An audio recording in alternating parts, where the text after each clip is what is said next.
Governor ప్రసంగాన్ని BRS ఎందుకు తప్పుపడుతున్నారు? Governor వ్యవస్థ రద్దు చేయాలని చెప్పి కోరుతున్నారు. బీజేపీ ప్రతినిధిగా గవర్నర్ మాట్లాడుతున్నారు. ఇక వాళ్ళు అడుగులకు మడుగులు వస్తే గవర్నర్ మంచివాళ్ళు. బీఆర్ఎస్ పార్టీని ప్రజలు రద్దు చేశారు. బీఆర్ఎస్ పార్టీని ప్రజలు రద్దు చేశారు. గవర్నర్ వ్యవస్థను పూర్తిగా రాజ్యాంగానికి విరుద్ధంగా గవర్నర్ వ్యవస్థనే పూర్తిగా అవమానపరచడానికి మూర్ఖత్వ పార్టీ బీఆర్ఎస్ పార్టీ. అసెంబ్లీలో మాట్లాడేందుకు అవకాశం కాలే. ఒక లేడీ గవర్నర్, ఒక మహిళా గవర్నర్ కనీసం ఏదైనా పోతా అంటే కనీస సౌకర్యాలు కల్పించకుండా, కనీస రక్షణ కల్పించకుండా, ఏ ఆఫీసర్ కన్నా ఫోన్ చేసి ప్రజా సమస్యలు వారి దృష్టికి వస్తే ఆ సమస్యలను పరిష్కరించాలి, రాష్ట్ర ప్రభుత్వం తీసుకురావాలని చెప్పి ఒక ఆఫీసర్ ఫోన్ చేస్తే కూడా ఆఫీసర్ స్పందించకుండా ఆఫీసర్లను, అధికారులను భయభ్రాంతులకు గురి చేసినటువంటి మూర్ఖత్వ పార్టీ, మూర్ఖ ప్రభుత్వం బీఆర్ఎస్ పార్టీ ప్రభుత్వం. రాజ్యాంగానికి విరుద్ధంగా వివరించిన ప్రభుత్వం బీఆర్ఎస్ పార్టీ ప్రభుత్వం. మీరు రాజ్యాంగానికి విరుద్ధంగా మీరు వివరించారు కాబట్టి మీ కుటుంబం ఇవాళ మీ కుటుంబాన్ని చూసి చీతు అని ప్రజలు తిరస్కరించారు. పార్లమెంట్ ఎన్నికల్లో మీది 3వ ప్లేస్, 3rd ప్లేస్. ఒకవేళ ఇంకా వేరే పార్టీ అలయన్స్ చేస్తే మీ 4th ప్లేస్ పోతుంది. మరి మీ పార్టీని, కేసీఆర్ కుటుంబాన్ని చూసి ప్రజలు అసహించుకుంటున్నారు. మీ అహంకారం ఇంకా తగ్గలేదు. కేసీఆర్ కుటుంబం యొక్క అహంకారం ఇంకా తగ్గలేదు. ఇంకా మేము అధికారంలో ఉన్నామని చెప్పి విర్రవీగుతున్నారు వీళ్ళు. కానీ క్షేత్రస్థాయిలో పోయి ప్రజలు ఏమనుకుంటున్నారు మీ గురించో ఒక్కసారి తెలుసుకునే ప్రయత్నం చేయండి. కింది స్థాయి బీఆర్ఎస్ పార్టీ కార్యకర్తలు మీ కుటుంబం గురించి, మీ గురించి ఏమనుకుంటారో తెలుసుకునే ప్రయత్నం చేయండి.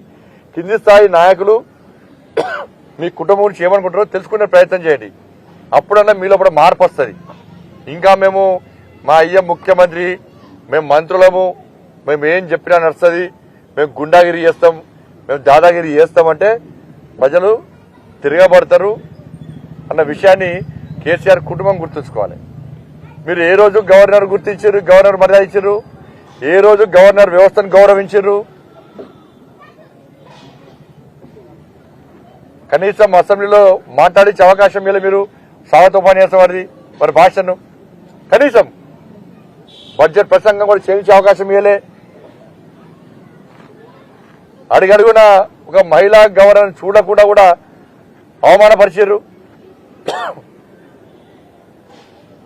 మీరు ఏ ఫైల్ పంపితే ఆ ఫైల్ రబ్బర్ స్టాంప్ ముద్ద గుర్తితే మీకు రబ్బర్ స్టాంప్ లెక్క ఉంటే ఆ గవర్నర్ మంచోడు. అంటే మీకు ఏం సపోర్ట్ చేయకుండా వ్యవస్థను రద్దు చేయాలంటారు వాళ్ళు. ఇక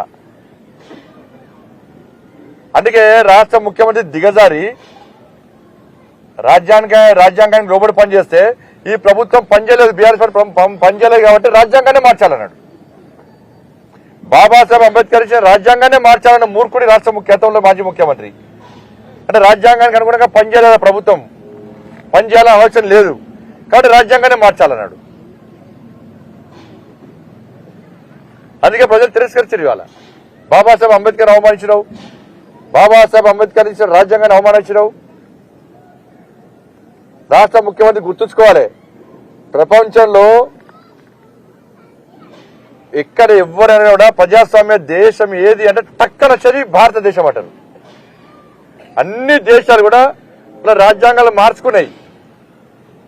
భారతదేశం కూడా రాజ్యాంగాన్ని దాదాపు 105 సార్లు సవరించినప్పటికి కూడా రాజ్యాంగ స్ఫూర్తి ఎక్కడ చెక్కు చెదరలు ఎక్కడ కూడా. ఇది బాబాసాహెబ్ అందించిన రాజ్యాంగం ఎంత గొప్పదో ఒకసారి గతంలో ఈ రాష్ట్ర ముఖ్యమంత్రి ఉన్న కేసీఆర్ కుటుంబం గుర్తుంచుకోవాలి. మీకు అది స్ఫూర్తిదాయకంగా లేదు, ఎందుకంటే దానికి అనుగుణంగా మీరు పనిచేయలేరు. పేద ప్రజల బతుకులు సర్వనాశనం చేస్తారు.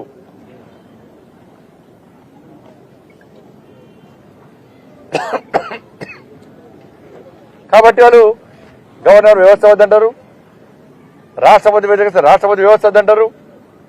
ఏదో నోరా వాళ్ళు నోరు కాదు, ఏది పడితే మాట్లాడుతున్నారు. వాళ్ళకి హద్దు ఉండదు, అదుపు ఉండదు. వాళ్ళకి వాళ్ళే రద్దు చేసారు ప్రజలు.